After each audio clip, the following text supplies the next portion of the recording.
Maligayang pagbabalik mga kasolid, kapapasok lang ng balita. Manny Pacquiao kontra Tank Davis, catchweight sa 140 pounds. Gervonta Davis, inayawan si Lamont Roach para sa rematch at gustong makalaban ang ating pambansang kamao na si Manny Pacquiao. MP Promotion President Mr. Sean Gibbons, open pa rin sa angas ng Pinas kung sakaling gustong bumalik sa MP Promotion. Yan ang ating mga pag-uusapan. Para sa ating unang balita mga kasolid, matapos niyang manalo itong si Elijah First kontra sa ating kababayang si Michael Dasmariñas, agad naman itong nag-call out sa tinaguriang halimaw ng Japan na si Naoya Inoue.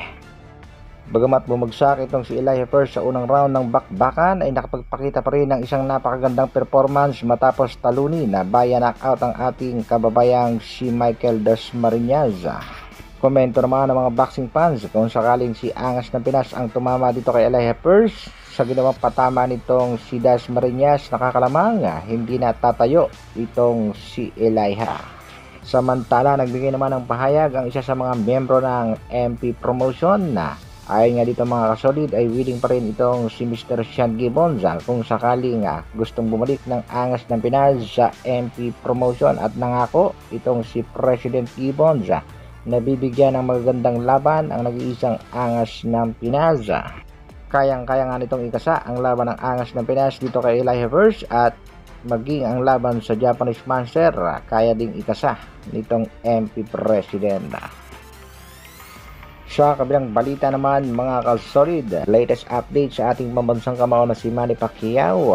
Dalawang bagito interesadong labanan ng ating pangbato. Ito nga ay si Ryan Garcia maging itong si Rolly Romero.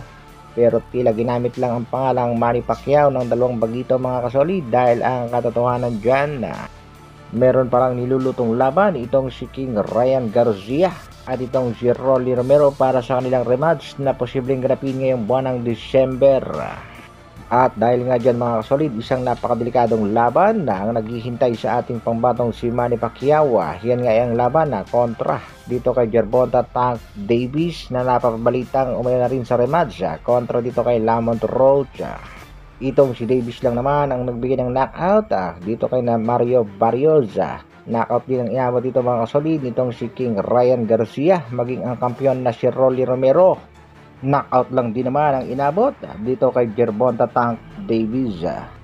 At dahil nga mga kasolid, papabalitang X na ang rematch sa pagitan nitong si Davis at Lamont Roach. Ito na nga daw si Manny Pacquiao ang posibleng labanan nitong si Gervonta Tank Davis, at ito nga daw ang sinasabing regalo ng PBC kay Manny Pacquiao.